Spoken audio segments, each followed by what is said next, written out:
Hello and welcome to this episode of The Unnoticed Entrepreneur. Now, this is the show for any entrepreneur that really deserves to get more recognition for what they do. And one of the best ways to do that is with copywriting. But it's an art and it's a science. It's not something that very many of us can do properly. So I'm really delighted that today I have a guest who is a professional copywriter. Actually, she's an actress, big time, big screen actress turned copywriter. Kelsey Formost joining us from Santa Barbara today. Welcome to the show. Thank you so much, Jim. Happy to be here. Well, we're happy to have you. You've got a company called Magic Words Copywriting. And according to you, Kelsey, people can increase their conversion rates by 300% with good copywriting. Some of us are verbal vomiters, you said, which sounds very, very polite. Some are deers in the headlight. I think I might be that person. So you're going to help us to understand what makes great copy, converting copy, maybe help those of us that are in either one of those categories become a high converting copywriter and more than that. So Kelsey, welcome to the show. Tell us, how does copywriting make a difference to a business? Oh my goodness. What a wonderful question. I believe that copywriting is the unnoticed skill for entrepreneurs. It is a skill that you can have for life. Once you learn the principles, they don't change. It's not based on an algorithm. It's not based on an outside thing. It is based on human psychology. And when I work with entrepreneurs, one of the most surprising things to me is that they don't actually know the definition of copywriting. And as you said, copywriting is the art and science of getting a reader to take a desired action. So copywriting isn't just writing words. It is words with a purpose. And that purpose is the action that you want a reader to take. Some examples of actions could be to buy a product. That's the most obvious. But they also could be to keep reading down the page, to click a button, to subscribe to an email list, to follow you on social media.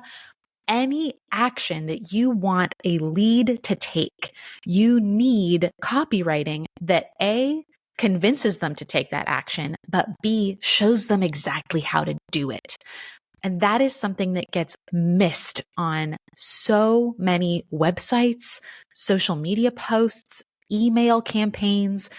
Copywriting touches everything. When you think about everywhere that there are words that represent you, your brand, or your business, that's your copy. And you have an opportunity to use that copy to get your ideal customer to take the action you want them to take. Kelsey, that's a wonderfully articulate definition of copywriting. And when I listen to you, I go, well, sounds simple. I can't believe I'm not doing that. But I'm not. Plainly, I'm not doing it correctly. So what are some of the hallmarks and some of the techniques that we can use, especially as most of us are not wordsmiths? Most of us are not former, actresses and have backgrounds in scripts and so on. What can we do to get close to writing copy that gets people to take action? I love that. So you mentioned earlier verbal vomiters versus deer in the headlights. And that is a great place to start, is by identifying which of those you are. 100% of people fall into one of those two categories. A verbal vomiter, which is most people, is someone who, when they sit down to write, they feel anxious and they feel like they never quite get what they want to say out. And so they overcompensate. They write too much. They write too many words. They write bigger paragraphs, which nobody reads, and we'll get to that. And those people, I have a wonderful trick for you that I will share in just a moment. Deer in the headlights, which is fewer people, but just as potent of an anxiety, which is, I don't know what to say. I'm sitting here and I don't know what's going to convert. So I'm just going to write something really quick. It's not going to be a lot. And I'm just going to post it because I have to have something up, but it's usually many fewer words. the minimalist, if you will. You have maybe an issue with being consistent. That's a big thing for deer in the headlights. Like, you don't write very many emails. There's also usually an element of, I don't want to bother people with deer in the headlights. I don't want to oversell myself. I don't want to be annoying. If that resonates with you, then you're probably a deer in the headlights. So here is some tips and some tricks for both of these groups. Verbal vomiters. I want you to let your vomit fly. And I want you to remember that there are two people who sit down with you at the computer every time you write. There is the verbal vomiter writer, copywriter you, and there is the jerk editor you. When you sit down to verbal vomit, the jerk editor you is not allowed in the room. They can go outside, they can have a drink, they can take a walk. Let yourself verbal vomit all over the page. Then, if you can physically print, that's the best thing to do. But you can also do this virtually on the computer. Then, once you're done verbal vomiting, take a break. Take a break from the screen. Go take a walk. Go watch a show. Be with your family, whatever. Pet your dog. And then when you're ready, the editor, you, is allowed to come back in the room, and they can sit down and highlight just the most important points. And you'll notice that you're repeating yourself. That is one of the most incredible tools to see, what am I actually getting to? What am I actually trying to say? Highlight only the most important points. Don't repeat yourself, and take those highlighted pieces, and that is the copy you publish. So that's a really good tip for verbal vomiters, especially if you are writing a website or writing a more lengthy email sequence. So that's the verbal vomiters trick. For my deer in the headlights folks. For my deer in the headlights folks, you are going to love prompts and formulas. I highly recommend. I have some templates. I have some prompts. I have some formulas. Of course, contact me if that's something that you need, but also you can do your own research. You can find people who can help you with this. Prompts and formulas will just jumpstart your engine and get you thinking differently. Get you thinking, okay, how can I communicate this idea that is inside of me and put it into a formula that I know is going to convert? That is something that is going to be extremely valuable for you. Kelsey, okay, there's a lot of great content there. The idea of sort of projectile vomiting, I'm trying to get over that, that you then print that verbal vomit. But they do say that you write first and edit second rather than write and edit at the same time. So that's great advice. What about for for me, sometimes I look at it and I go, well, what is the most important point that I'd like to communicate?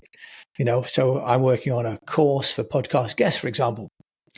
And what's the most important? Is it that the podcast guest might feel more confident about going on to podcasts? Is it they might feel that they understand the technology? Is it that they will understand how to communicate better? How do you help people to determine which message is the most important? Because we've often got more than one, and that's part of the problem, isn't it? Mm-hmm. Yes. Okay. So, there's so many ways I could take this. I will start by saying, define your entire business's value proposition. If you don't know what a value proposition is, the definition is the number one thing that you do or sell that your ideal customer already wants, that your competition doesn't offer or doesn't offer in the same way you offer it. That is the thing that I recommend people spend the most time refining. You're not going to get it right the first 5, maybe even 10 times. But answering that question, the number one thing you do or sell. So when people come to me, they're like, but I do 5 things. Great. What's the number one thing you do? But my ideal audience wants 10 different things, or like people have different pain points. Great. What is the number one thing they come to you with? What's the number one problem? What's the number one most frequently asked question? What's the number one thing that people are typing into Google to find your business? I have so much competition. There are so many copywriters. Great. What sets you apart from them? And that can just be the tone. That can just be you. That can be the way people feel when they interact with you. Mine is that I help people who hate writing. That's my differentiator, right? That people come to me because they hate writing. They feel intimidated by writing. And they're usually a small business owner. So I promise you, you can get there. You just have to sit with it. The number one thing you do or sell, the number one thing that your ideal customer already wants, that your competition doesn't offer or doesn't offer in the same way. That's where I would start. And I could expand on that, but I want to give you an opportunity to respond. No, well, Kelsey, and also you've mentioned you've got some giveaways, and at the end of the show, we will give a link to Kelsey's website and some freebies that she's very generously offering to all of us to learn how to write, either, so that we're not a vomiter or a headlight avoider.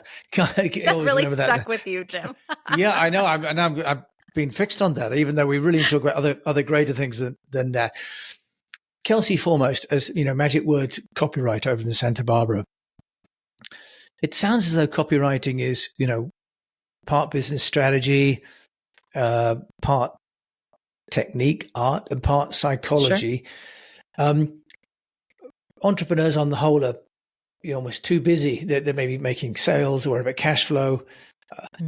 Which one should they focus on, or how did they get clarity on which parts to focus on? Which parts of copywriting to focus on, or which parts of their business? That's right. Yeah. Which parts of copy? Which parts of copywriting? Because Great. They'll be busy. And you've articulated what people should focus on in the copy, but you've mentioned sort of different skills there, haven't you? Yes, absolutely. So the number one place I recommend people focus is headlines. And here's why. 80% of people only read headlines. They don't even look at the body copy. They just read headlines. That goes for social media. That goes for websites. That goes for sales pages. That goes for emails. It goes for everything. 80% of people only read headlines. So when you know that, you can use that to your advantage and focus on your headlines, answering the question that is in your reader's mind, what's in it for me?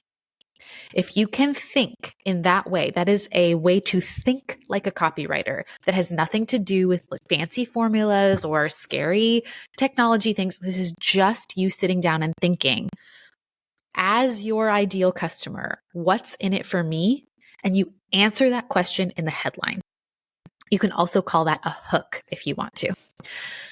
This is really applicable for subject lines of emails and the first thing you say on social media, whether it is a video or a written post. The first thing that you say is the way that you capture attention. You have to focus on your headlines. If you can just get your headlines right, you're golden. Wow. Okay. Kelsey, I think it was David Ogilvy as well talked about the power of headlines in advertising, didn't he? And that you've got to get people.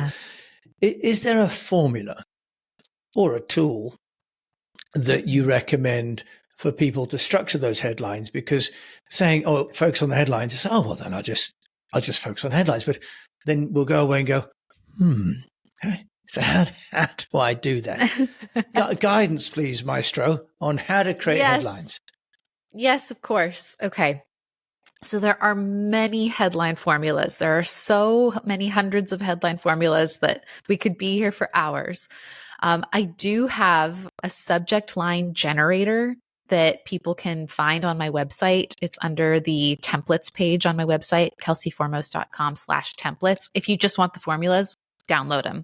It's probably my least expensive thing in my shop. I really recommend, though, instead of getting stuck on formulas, to really think about the most asked questions from your ideal customer and answering them in one sentence. Also, it really depends on what type of form of communication that you are focusing on. So right now I'll just talk about websites, because if your website isn't accurately portraying who you are, who you serve, and how you serve them, then nothing else is going to work. You need somewhere to send people where they immediately understand who you are, what you do, and why they should care. So let's talk about websites for a second. So headlines on a website.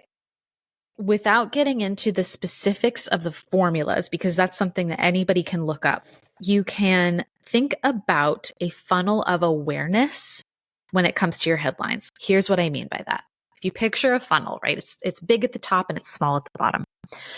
At the top of the funnel, which is the very first headline on any page, they have a low level of awareness of who you are and what you do. So that headline needs to be clear over clever. It needs to be like really, really specific. This is who I am. This is who I help. This is why you should care. And then each headline, as you move down the page, read back just the headlines. And if someone just read those 5 headlines, would they know who you are, what you do, who you help, and how you help them? If you answer those questions in your headlines on your webpage, at the bottom of the funnel, they will have a high level of awareness. They will know this person is for me or is not for me. And they will have a clear call to action at the end of that page, a big old button that tells them exactly what to do. Great. So now I'm aware of who this person is, how they help, what they do, who they are, how they help, and who they help. And now they're telling me I can subscribe to their email list because they're perfect. Or now they're telling me I can enroll in this program because it solves my problem. That's the most sort of 30,000 foot view of headlines that I can give you without getting into like the exact formulas, because you guys can look that up. Yeah, Kelsey, I think that's a fabulous formula, and maybe also we just sort of write the headlines first and do the body copy later. Mm-hmm. Kelsey, now, as you know, unfortunately we don't have too long, and you've got a huge wealth of experience. We'll guide people to your website at the end, and you kind of got some freebies there. But you're also an entrepreneur. You've managed to make a transition from being an actress, and you're even on Rotten Tomatoes. I mean, it's amazing, right? So you're proper famous. You're proper famous. Yeah, and but now you've got a new business from 2018. Just take us through, what was the challenge and how did you solve that from a getting noticed perspective? And maybe you already had enough fame that you were able to transition to the new business without any challenges. Oh, what a great thing to talk about. So I started out as an actress, however, and I was successful. On paper, I had the very glamorous life. I was on American television in shows like Modern Family and New Girl, if anyone has ever heard of those. I starred in a movie with Zac Efron. I had the on paper successful life that many actors never see the success, like a tenth of the success that I had at that time. However, I was sitting on the set of an Emmy-winning Netflix show with a starring role, creating a character from scratch. It was every single thing on my bucket list that I said that I wanted, and I still wasn't happy. And I really think it's important for me to acknowledge that the reason I became a copywriter was because I was unfulfilled in my previous career. And I believe that that is the common thread with most entrepreneurs. Something in a previous life or a previous career was unfulfilling to them, and they set out to very bravely to start something from scratch that was fulfilling to them. So I came to copywriting with nothing. I had no clients. I had written scripts before. I had written screenplays, but I had never written for businesses.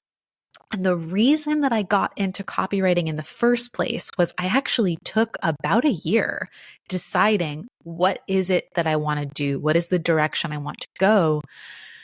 And I had a friend who was a copywriter, for a very fancy, famous business coach who I can't name because she has an NDA.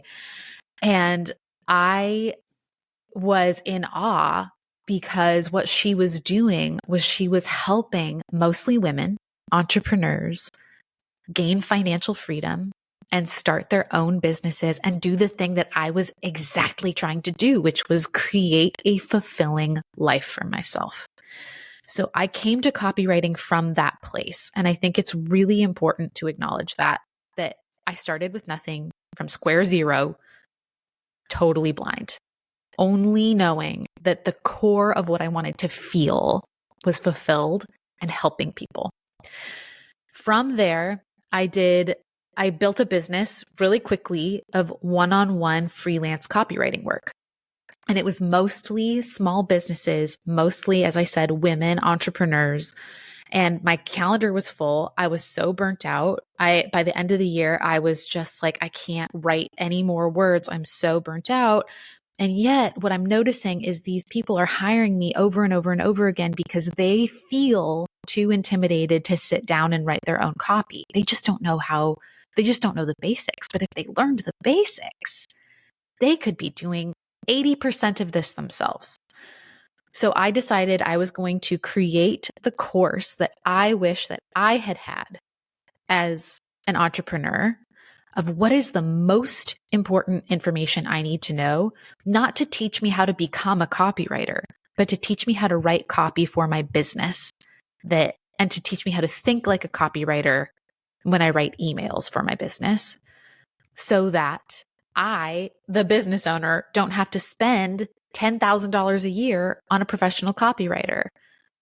And also, I want to put a little asterisk here about AI, because that is something that I'm getting a ton of questions about right now. And I think AI is great. Use it by all means. A lot of copywriters are scared of it. I am not. But what I will say is, you still need a human being to know if it's good. You, the entrepreneur, need to know if the copy being written, whether it's by you, by a professional human copywriter, or by an AI copywriter, you still need to have the skill to know if it's good and if it sounds like you. So I built an entire business going from freelancing to one-to-many, which is courses, templates, and then I have a membership as well. So that's it in a nutshell. Look, and brilliant. What an amazing transition. And hats off to you, and respect to, and gratitude for what you're doing for my fellow unnoticed entrepreneurs. So it's wonderful that you've come on and shared all this wisdom. If there's one thing as that you might have called out as even sort of a mistake, you've had what seems to be sort of a fairy tale journey here as an entrepreneur. But is there one thing, Kelsey, Formost, that you'd share that on reflection you might have done differently, or you'd recommend other people do differently when it comes to getting noticed? Yes. So many entrepreneurs are creative at heart. I certainly am. And I struggle with consistency and perfectionism, because I have this idea in my head of what I want it to look like. And I have a hard time relinquishing control to somebody else and hiring out. So if I could name one mistake, I would say, if I could go back and redo something, it would be hiring people to do the tasks I hate doing earlier, because there was a good chunk in the middle of building my business where I was not consistent. My podcast was all over the place. Because I wouldn't hire an editor. My emails weren't very consistent because I was so precious about, like, it has to be perfect. I wasn't doing consistent market research because, again, I wouldn't let go. This applies to so many different little places, but it adds up and it adds up and it adds up. And then before you know it, you've really lost control of the cart, right? So I would say if there was any mistake that I would go back and correct, it would be to put systems in place that would keep me consistent and keep me in my zone of genius, and let other people do things that is their zone of genius. Well, Kelsey, it sounds like a very large zone of genius to me. So, that's brilliant. Thanks for letting us inside your zone. If people want to find out more about you, Kelsey, and Magic Words copywriting, and look at your movie back catalog and so on as well, or join your community where you've got over 8,000 people who are interested in writing copy for their own businesses, where can people find you, Kelsey? Yes, I would start with kelseyformost.com/freebies. So on that page, you will see 3 main freebies that I have that will help you with specific aspects of writing copy. The first one is my signature freebie. It's 3 copywriting tricks to 3x conversions. And I don't remember if we said or not, but copywriting on average increases conversions by 300%. So that's triple the results just by changing the words. Just by changing the words on your website, 300% average better results. Amazing. I love that. So that is my signature freebie. The second one is all about how to start and grow an email list, because that is something a lot of entrepreneurs really struggle with.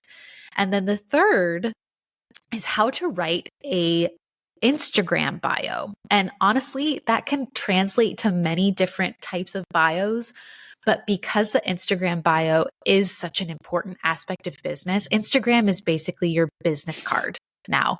I was featured in Refinery 29 on an article about that. I think it's so true.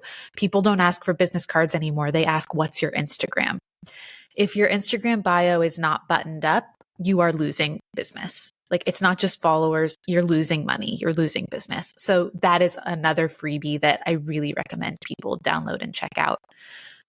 And then if you want to join me on Instagram, that's where I really let my freak flag fly. You get to know me more as a person as well as an entrepreneur. And that's at kelsey.writes on Instagram. Kelsey Formost. Well, thank you. That's education. I didn't realize Instagram was so important. I shall have to take the picture of my dog and myself off Instagram and try and upgrade mine. Kelsey Formost, thank you so much for sharing so much wisdom and an amazing story on lots of levels with me and my fellow unnoticed entrepreneurs. So thank you for joining us from Santa Barbara. Thank you so much for having me. Well, hasn't it been a pleasure? And not every day do we get to meet, movie stars. But this show, we bring it all. We bring it all. So look, thank you to Kelsey for joining us. And thank you for joining Kelsey and me today on the Unnoticed Entrepreneur Show. I'm sure that you've taken a huge amount away. And there's actually, to be honest, so much that she's included today. But, think about headlines is one of the main points that I've taken away, and the simplicity. And thinking about what's in it for the person reading it is another key part. We're so often writing about what we want people to know about us that we forget about it's actually what they're looking to find that we need to share. So that and much more. Thank you for tuning into this episode of The Unnoticed Entrepreneur with me, Jim James. Hope you've enjoyed it. If you have, please do follow the show and please do review the show. And until we meet again, I just do encourage you to keep on communicating.